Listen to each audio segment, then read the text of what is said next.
Hey everyone, it's Ryan Leonard with Wolfnest Property Management, and today I'm going to talk to you about service animals or ESA, support animals, something I get calls about all the time, not only just from our clients, but individuals who are managing their own property and they are just like, what is a ESA, or do I have to accept this person?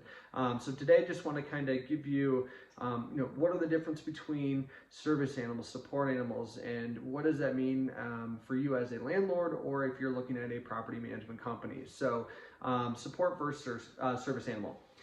They're very similar, but they are not interchangeable. Really, the biggest difference between a support animal is something, or a pet that is going to make someone happier. It's going to comfort them. They may suffer from a mental health issue like depression or PTSD, and that animal is going to make them feel better. Secondly is the service animal. That is someone with a diagnosed disability, and they have a pet that is assisting them with their day-to-day activity, like a seeing eye dog, for example. So next one is the important part, the federal guidelines. So really the American Disability Act, that is something that allows these individuals to take these pets in common places like religious buildings, stores, walkways. They need that pet, and hence they're going to be protected under that act. Now, as far as HUD, they also came in because they want to make sure that these individuals are not being discriminated against. So as much as many landlords do not want to have pets at their property, whether you're using a management company or yourself, they are protected. It's considered a protected class, just like familial status, race, religion, sexual orientation. Those are all things that are protected. You cannot discriminate against them. Now, the biggest thing when you're looking at service animals or emotional support animals, you just can't say no.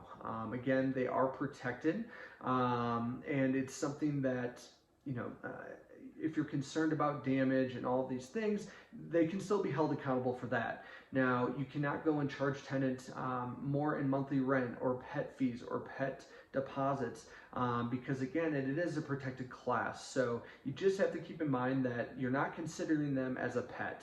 They're not. They're a service animal or a support animal, so they don't fall under the same category with your leasing policies that you may have. Again, whether you're a management company or you're a do-it-yourself landlord, do not just say, no, I'm not renting to you because you have a pet.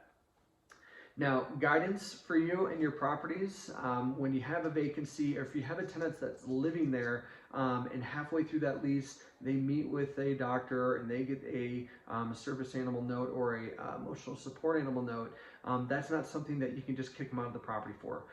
Again, they are protected. And the biggest thing to note, though, is that if there is damage at the property caused by that pet, they're still going to be liable for it.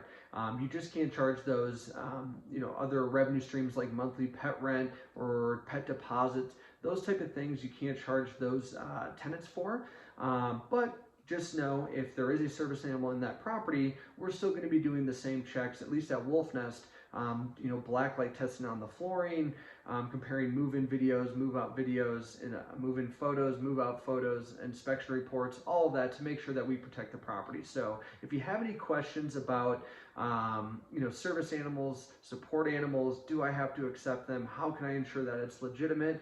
Give me a call. We can get you connected with our leasing team. They handle this all the time, and there are some things that we can do to help protect you, your property, and make sure that it is legitimate. So thanks for your time, and yeah, give me a call if you have any questions. Thanks.